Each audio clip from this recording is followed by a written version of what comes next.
오늘은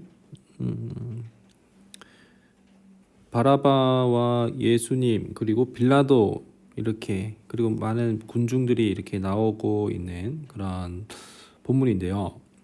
먼저 오늘 본문을 보기에 앞서서 우리가 주목해야 하는 것이 있다면 바라바와 그리고 예수 그리스도의입니다.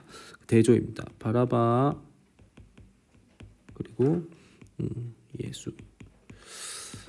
우리가 지금 우리말 성경으로 보고 있죠. 우리말 성경으로 보고 있는데 세번역 성경이나 헬라어로 보면 이렇게 뭐라고 되어 있냐면 여기에는 예수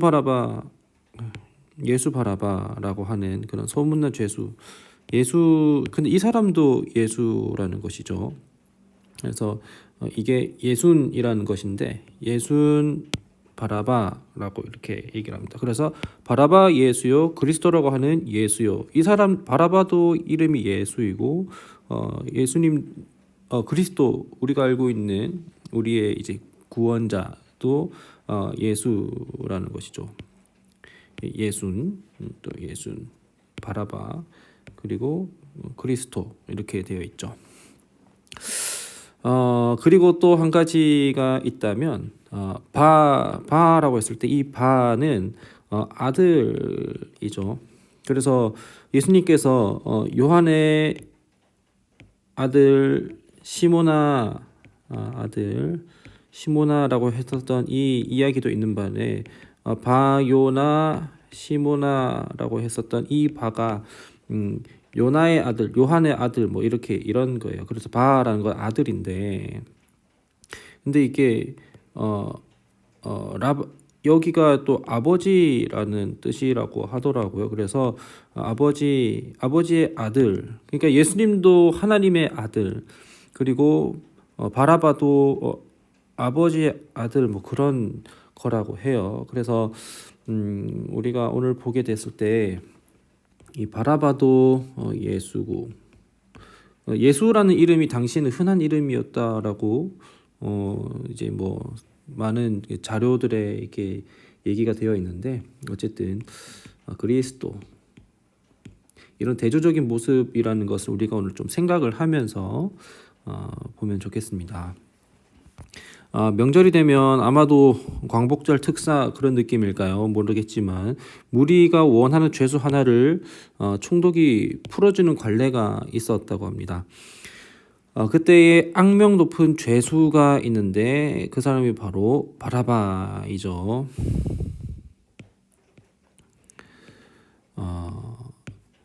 죄 없는 사람, 다 죄인인데 이 죄인 가운데 놓아주는 사람이 있다라면 누구를 놓아줘야 되느냐라는 것인데 악명 높은 죄수가 있었다는데 이 죄수를 놓아주기를 바라는 게 이제 대지사장들인 거죠.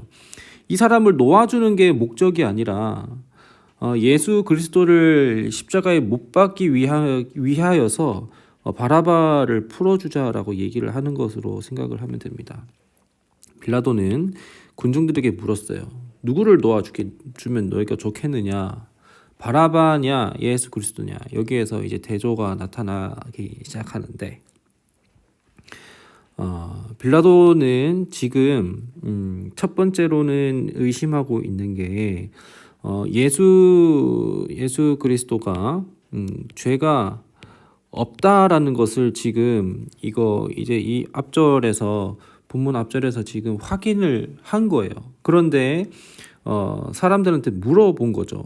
다시 한번 재차 물어본 겁니다. 자기의 판단으로 예수님은 이렇게 십자가형으로 처형을 할 만한 그런 근거를 찾지 못했기 때문에 그렇기 때문에 오히려 시기해서 자기에게 넘겨준 것으로. 그러니까 이것은 유대인 가운데 종교적인 문제로 예수님을 시기해서 이렇게 한 것이지 십자가는 당시의 최고의 형벌인데요.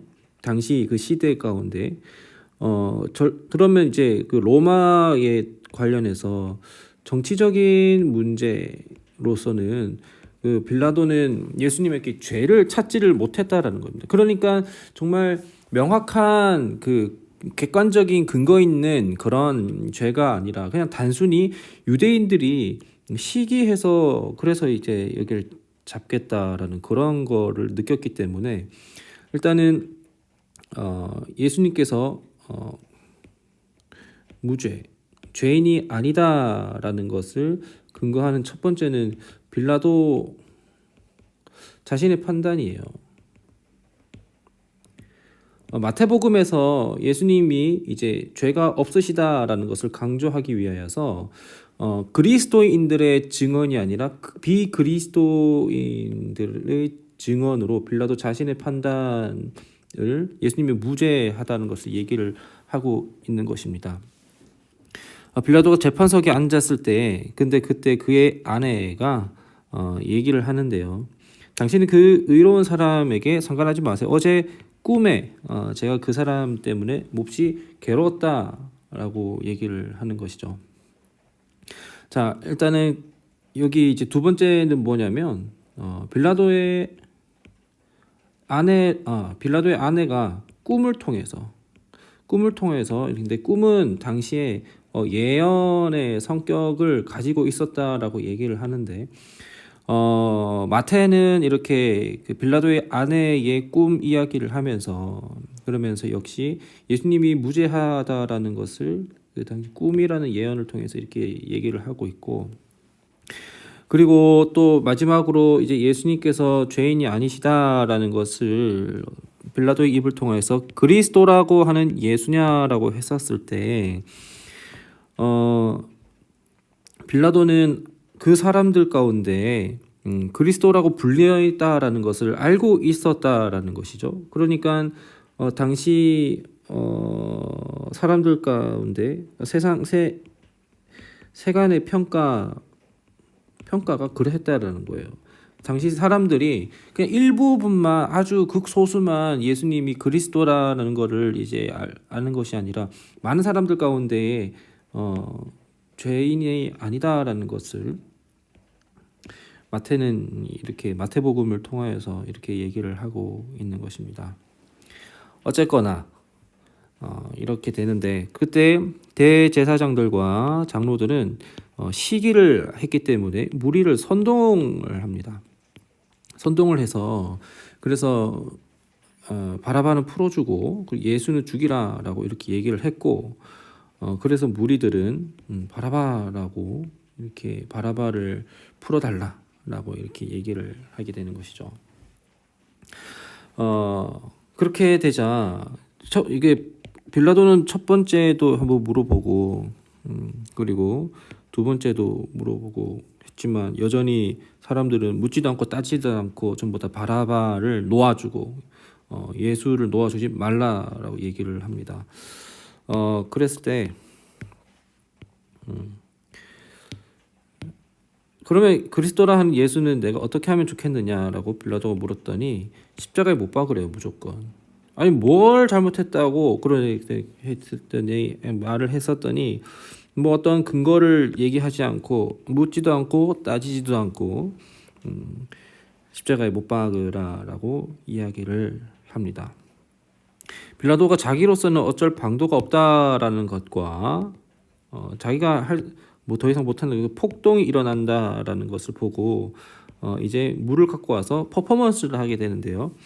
손을 씻으면서 나는 이 사람의 피해에 대해서 잘못이 없다. 너희가 이 책임을 져야 한다라고 책임을 전가합니다. 그러자 그 피해에 대한 책임 우리와 우리 자손들에게 돌리시오 하면서 빌라도는 바라바를 놓아주고 예수는 채찍질한 뒤에 그 이제 절차에 따라서 십자가에 못 박도록 합니다. 자 여기에 보면 이제 책임 전가를 하는 모습을 보게 되는데요. 일단 빌라도가 책임 전가를 하게 되고요. 그리고 책임 전가를 한 사람이 누가 있냐면 대제사장들과 장로들이 무리를 선동하면서 자기들이 직접 앞선에 나서지 않고 본인들도 그냥 그 이제 간접적으로만 이렇게 하죠. 이 사람들도 책임을 전가합니다.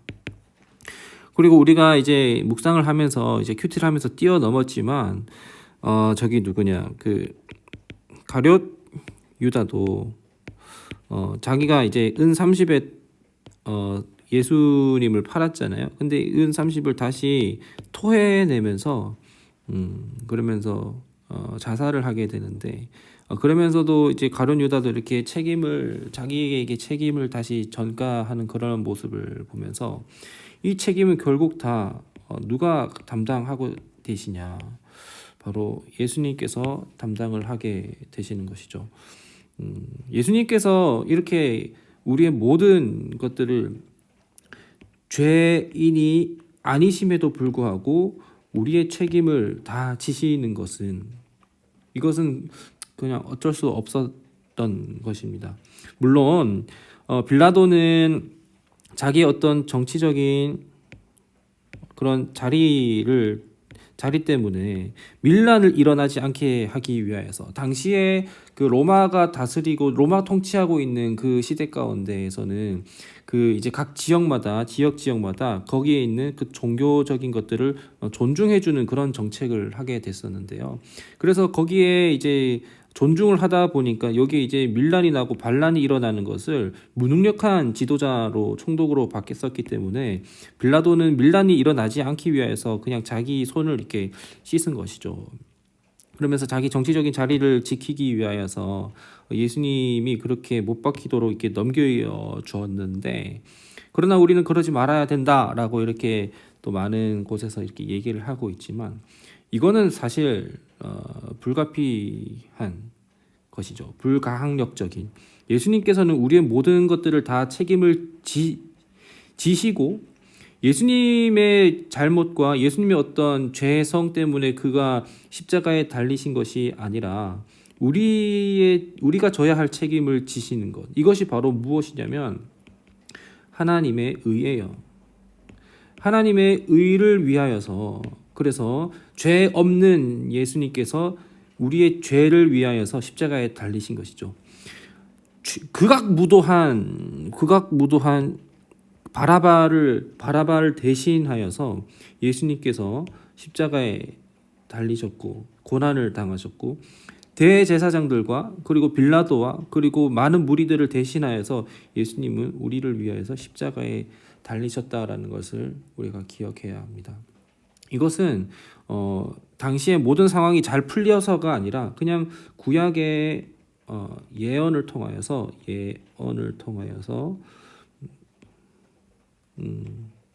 그 고난받는 종, 어제도 얘기했다시피 고난받는 종의 모습을 그냥 성취되는 그런 모습일 뿐이에요. 예수님의 이러한 모습이 하나님의 의가 되고, 우리는 그러한 예수님을 믿었을 때에 그때에 우리가 의롭다 하심을 얻게 되는 것이지, 우리로서는 그 다른 것을 어떻게라도 이렇게 더 예수님께 우리의 뭐 구원의 어떤 것들을 전부 다 더하거나 뺄 수 있거나 하는 것이 아닙니다. 오늘 이 말씀을 보면서 묵상하면서 대조되는 이러한 모습들, 그리고 책임을 전가하는 그런 모습들, 그리고 하나님의 의를 나타내기 위해서 예수님께서는 묵묵히 그 모든 십자가의 고난을 다 짊어지신 그 모습을 묵상하면서 오늘 네 번째 날 보내시기 바랍니다.